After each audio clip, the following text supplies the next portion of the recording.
आज भी वही हैं जहां से कल फेसबुक लाइव किया था। राजकीय सामुदायिक स्वास्थ्य केंद्र रूपनगढ़। और जैसा मैंने आपको समय दिया था 10:30, लेकिन किन्हीं कारणों से हम लोग लेट हो गए हैं, क्योंकि अभी सबका साथी जो हैं, जो आंदोलन में हैं, वो किसी विषय पर चर्चा कर रहे हैं। तो रूपनगढ़ नौसल गांव का जो मामला है, ओम प्रकाश रैगर जिन्होंने सुसाइड किया, किन परिस्थितियों में किया, किन कारणों से किया, उसके लिए सब चीजें पिछले 2 दिन से चर्चा में ही है। अब आज तक की क्या प्रोग्रेस है, ये भी आप लोगों को जानना चाहिए। और फिर अब हम लोग क्या सोच रहे हैं, हम लोगों ने क्या तय किया, ये भी आप लोगों को जानना चाहिए। तो बहुजन समाज में जन्मे सभी संतों, गुरुओं, महापुरुषों को नमन करते हुए आज तीसरा दिन है। लगभग 48 घंटे से ज्यादा का समय हो गया है डेड बॉडी को मोर्चरी में रखे। बड़ी मुश्किल से आज लड़के प्रशासन से डीप फ्रिज की व्यवस्था कराई गई, जिससे कि बॉडी को कोई नुकसान ना पहुंचे। अभी तक भी कोई गिरफ्तारी नहीं हुई है। अभी तक भी वो अधिकारी, जिन लोगों ने जिनके कारण ये सब हुआ, अभी तक भी वो खुली हवा में घूम रहे हैं, अभी तक वो गिरफ्तार नहीं हुए हैं। और भी कई चीजें जिनको मैं महसूस करता हूँ। मेरी अभी बात हुई पीड़िता की माँ, पीड़ित जो है परिवार, उनसे, यानी कि ओम प्रकाश की जो मम्मी है, उनसे। तो वो बड़ी बात दिलचस्प है, आपको जाननी चाहिए कि उन्होंने एक सवाल मेरे सामने रखा कि 2 बेटियां ये कल चली जाएंगी, हमें गांव में रहना है, हम गांव में क्या काम करेंगे, कौन हमें मजदूरी देगा, किसके यहाँ हम जाएंगे, हमारी सुरक्षा कैसे होगी, किस तरह से आगे की लड़ाई हम लड़ पाएंगे, वो लोग चिंतित हैं। और ये सवाल सिर्फ उनके सामने नहीं, ये सवाल हम सब लोगों के सामने है कि एक चला गया और दूसरे लोग अपनी चिंता कर रहे हैं कि उनके साथ क्या होने वाला। यही इस तरह का डर जो है, अगर आप सुसाइड नोट को देखोगे, उसमें भी जाहिर किया गया था। मैं एक बड़ा दिलचस्प है, आज मैंने सुसाइड नोट पढ़ा। अभी भी सुसाइड नोट होगा शायद, यहाँ किसी के पास है क्या? मैं एक बार उस सुसाइड नोट को दोबारा से पढ़ना चाहता हूँ। जो लोग आज लाइव से जुड़ कर जान रहे होंगे, एक बार उनको घटना जाननी चाहिए। तुम्हारे पास शायद सुसाइड नोट है, वो इसमें थोड़ा सा मैं पढ़वाता हूँ, देना जरा।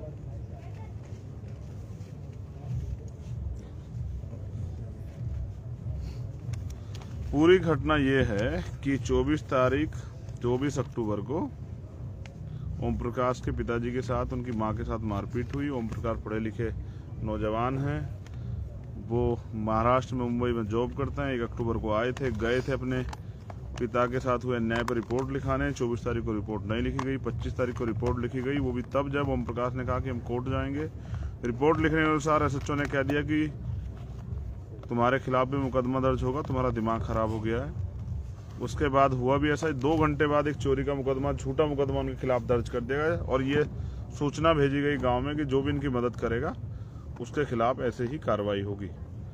फिर जो SC/ST एक्ट में जो डिप्टी SP जांच करते हैं, वो डिप्टी SP आए, उल्टा ओम प्रकाश को, उसके परिवार को धमकाया, बेइज्जत किया, और जाकर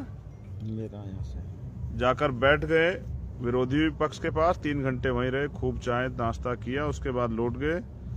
और उल्टा इनसे कहा, जब ये उनसे मिलने गए, कि क्या तो उस मुकदमे वापस ले लो, वरना तुम्हें चालान करके जेल भेज दिया जाएगा।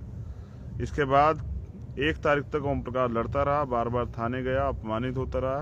फिर उसने एक सुसाइड नोट लिखा, और फाइनली 1 तारीख को उसने सुसाइड कर लिया। अब सुसाइड नोट में क्या है, जो लोग आज इस घटना के बारे में जान रहे हैं, उनको मैं पढ़ के सुना दूं। मेरा नाम मेरा नाम ओम प्रकाश रैगर है, मेरे पिता का नाम नारायण रैगर है। दिवाली के दिन हम अपने खेत में गवार बाजरे की फसल इकट्ठा कर रहे थे, तभी कृष्णराम गुर्जर व इनके 2 भतीजे कानाराम व नंदराम जबरदस्ती हमारे खेत में भेड़ बकरी चराने लगे तथा जब पापा ने इनका विरोध किया तो उन्होंने लाठियों से मारा पीटा। मेरे पापा विकलांग हैं, उन्होंने कैसे तैसे करके जान बचाई और गांव की तरफ भागे। मुझे और मेरी मम्मी को पूरी घटना बताई। जब हम वहां पहुंचे तो उन्होंने हमें भी घेर लिया तथा हमें भी जाति सूचक शब्दों से अपमानित किया। कहा कि तुम हमारा कुछ नहीं बिगाड़ सकते। ये लोग यह हर साल हमारे साथ ऐसा ही करते हैं। जब हम खेत पर का काम लास्ट में अपनी फसल को तैयार करते हैं, उससे पहले ये लोग अपनी भेड़ बकरियों को हमारे खेत में डाल देते हैं और हमें परेशान करते हैं। मेरे पापा 4 महीने खेत में ही सोते हैं, चाहे बारिश हो या सर्दी या गर्मी। जब हम वारदात होने के बाद थाने में FIR कराने गए तो वहाँ थानाधिकारी के पास किसी का फ़ोन आ गया कि इनका केस मत लेना, और हमें वहाँ से मेडिकल करवाने के बाद डरा धमका कर भगा दिया गया। बोले कल आना। अगले दिन जब हम वहाँ गए तो बोला कि हमने सुबह आने के लिए बोला था, अब आप लोग कल आना। हमने कोर्ट में जाने का नाम लिया तो उन्होंने हमारी FIR लिखी, लेकिन केस को बहुत हल्का कर दिया ताकि हम कुछ भी ना कर सकें। इसमें हमारे गांव के पूर्व सरपंच रणजीत सिंह राठौड़ गुर्जर वोट बैंक पाने के लिए शामिल हो गया। उसकी जान पहचान बहुत बड़ी है, इसलिए उसने और थानाधिकारी अयूब खान इन्होंने मिलकर मेरे छोटे भाई राहुल और मेरे अंकल युगल किशोर पर झूठी रिपोर्ट दर्ज करवा दी तथा जो डिप्टी, जो आप जानते हैं शेड्यूल कास्ट के मामलों की जांच हमारे यहाँ CO करते हैं यूपी में, तो यहाँ उप अधीक्षक यानी कि डिप्टी उनको कहते हैं, वो करते हैं। डिप्टी लोकेंद्र दादरवाल हमारा बयान करने मेरे गांव आया तो वह भी रणजीत सिंह राठौड़ के घर जाकर बैठ गया और यह सब मिल गए। आज तक कोई भी कार्रवाई नहीं की गई। मैं अपने माँ बाप का आत्मसम्मान नहीं बचा पाया, मैं अपने माता पिता का आत्मसम्मान नहीं बचा पाया। उनके सामने जाने में भी मुझे शर्मिंदगी महसूस होती है, जिन्होंने मुझे इतना पढ़ाया। आज मैं उनकी रक्षा व आत्मसम्मान नहीं बचा पाया। मैंने जिस संविधान को पढ़ा और समझा, फिर भी मैं कुछ कर नहीं पाया। इस सिस्टम की वजह से और गांव वाले पूर्व सरपंच की वजह से इनके पास धन व पॉलिटिकल बल है। मेरे केस को उन्होंने पॉलिटिकल बना दिया और मैं सिर्फ देखता रह गया। मैंने कानून की सहायता ली, जबकि इन्होंने हम पर एक झूठा केस बना दिया। जो मैं अब कर रहा हूं मुझे पता है बहुत गलत। अब मेरे पास के अलावा इसके सिवा कुछ ऑप्शन नहीं है। मेरी माँ, मैं तेरा इस जन्म में हो नहीं सका, मुझे माफ करना। और मेरी सिस्टर नीतू, मैं तेरे लिए कुछ नहीं कर पाया, मुझे इस बात का बहुत बड़ा अफसोस है। नीतू, मम्मी पापा का ध्यान रखना और कार्रवाई करवाना, चाहे अपना सब कुछ बिक जाए, छोड़ना मत इन सबको। पुलिस का यह वाक्य आम जनता में विश्वास और अपराधियों में भय, उसका आपको उल्टा कर लेना चाहिए। आम जनता में भय और अपराधियों में विश्वास।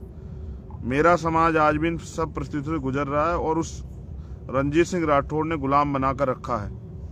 पहली बार मैं थाने गया, उसकी बात नहीं मानी तो उसने कोई कार्रवाई नहीं होने दी। मेरी एक लास्ट इच्छा है कि भीम आर्मी के संस्थापक मेरे साथ जो हुआ वो न्याय दिलाए और अपने हाथों से मेरा अंतिम संस्कार करें।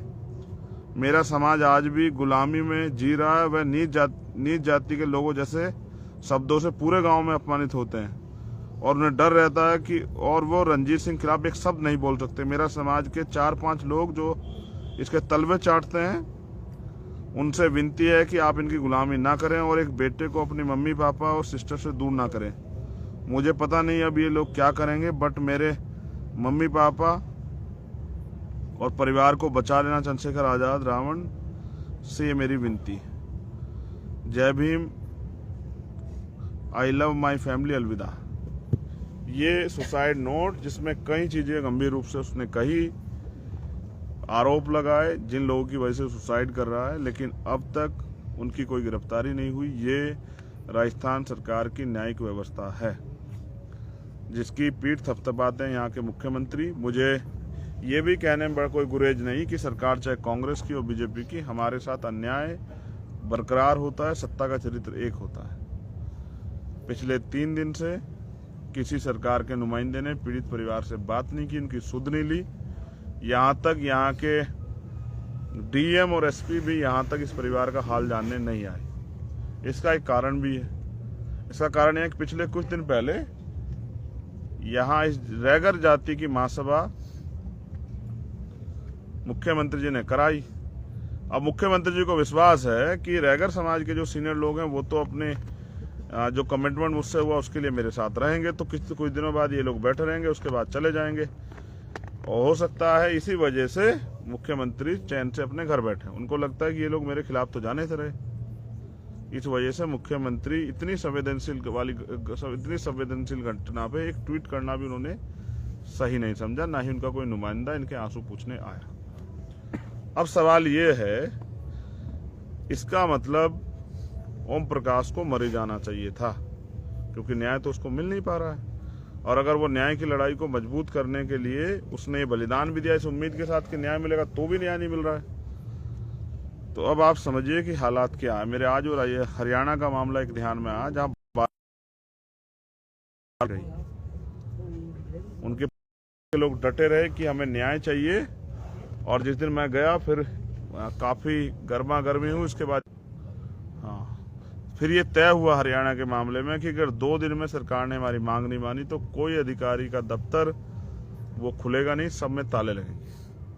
तो मुझे लगता है ऐसी ही इंतजाम हमें अब यहाँ करना पड़ेगा। मुख्यमंत्री जी और सरकार हमारे सब्र का इम्तिहान ले रही है। उनको लगता है कि हम लोग क्या करेंगे। वो लोग चाहते हैं कि हम गुस्से में कोई कदम उठाएं और वो आंदोलन को हिंसक बना के बदनाम कर दें, या फिर उनके लोग आगे पथराव कर दें, आंदोलन हिंसक हो जाए। आप हमारा धैर्य देखिए कि हम 2 दिन से इस मामले में डटे हुए हैं और किसी भी तरह का आक्रोश हमारे साथ ही जो हमारा चला गया और हम इस अन्याय को सह रहे हैं। ये प्रमाण है कि आज भी भारत में शोषित वंचित वर्ग के लोगों के साथ कितने बड़े पैमाने पर अन्याय होता है। और आवाज उठाने पे न्याय तो बहुत दूर की बात, उनको अपनी जान भी गंवानी पड़ती है। जैसा मैंने कहा कि तो मैं समझता हूं कि ये अन्याय अत्याचार जो है इसलिए झेलना पड़ रहा है क्योंकि यहाँ सरकार में बैठे हुए लोग संवेदनहीन हैं और उनकी मानवता और उनकी संवेदनाएं मर चुकी। आज रात हम लोग फिर इंतजार करेंगे, खुले आसमान के नीचे बिताएंगे। सभी लोग यहाँ मौजूद हैं, सैकड़ों की संख्या में, हजारों की संख्या में। पीड़ित परिवार भी यहाँ मौके पे मौजूद है। अगर क्योंकि ज्यादा लंबे समय तक क्रांति को रोक के नहीं रखा जा सकता और किसी को इतना भी नहीं दबाया जा सकता कि वो कुचला जाए, तो कल हो सकता है हमारे आंदोलन का आखिरी दिन हो। क्योंकि अगर कल सुबह तक हमारी मांगे नहीं मानी गई तो मजबूरी में फिर हमें अपना वही रूप,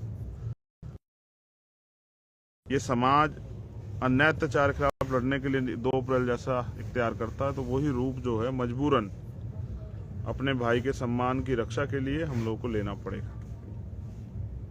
चाहे फिर जाके हम इस डेड बॉडी को ले जाके अपने भाई की, चाहे हमें तो इसलिए आज का इंतजार हम लोग करेंगे। कल सुबह हम लोग पूरी ताकत से अपने आंदोलन को धार देंगे।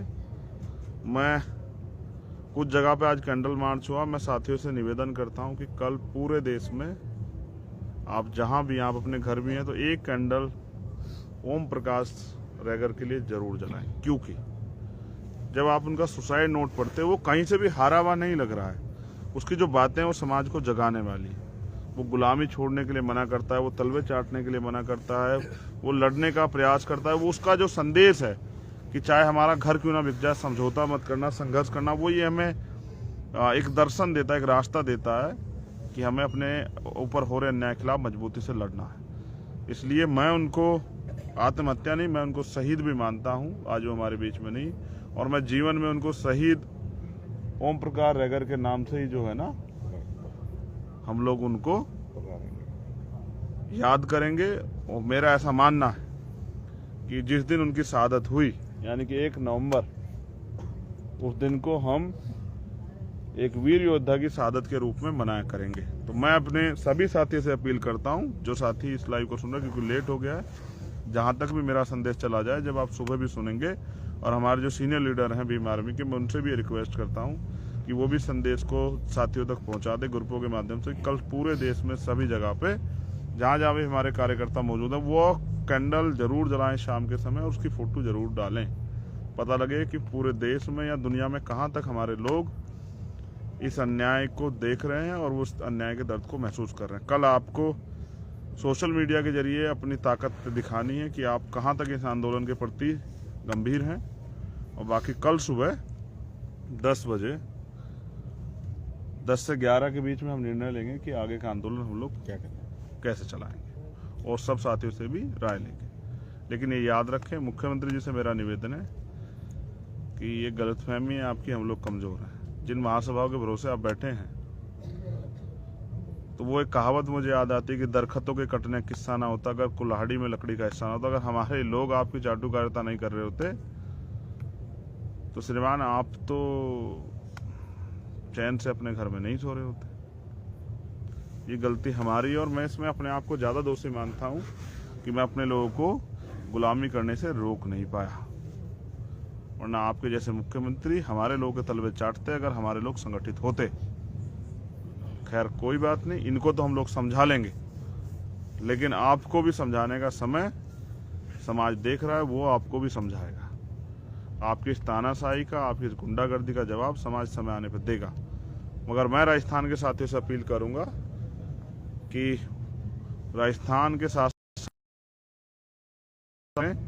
वो संदेश पहुंचाएं कि कल पूरे देश में वो कैंडल मार्च करें शाम के समय और इस नालायक निकम्मी सरकार की न्यायिक व्यवस्था, कानूनी व्यवस्था का ढिंढोरा जिसका पीटते हैं वो पूरे देश में बताने का काम करें कि यहाँ की सरकारें किस तरह से।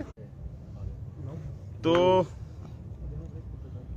मैं जो बात आपसे अंतिम कह रहा था कि ये सरकारें हमें जिंदा रहते तो न्याय नहीं देती, तो मरने के बाद भी न्याय नहीं देती। इस निकम्मी सरकारों के भरोसे जितने दिन आप रहोगे, आप अपने ही लोगों के साथ खिलवाड़ करते रहोगे और खुद से ही मजाक करते रहोगे। बहुत बहुत धन्यवाद जिन लोगों ने मुझे सुना। बस अभी से इस मैसेज को वायरल कीजिए, कल कैंडल मार्च है। कल सभी जगह से पता लगना चाहिए कि देश के किस किस कोने में इस अन्याय के प्रति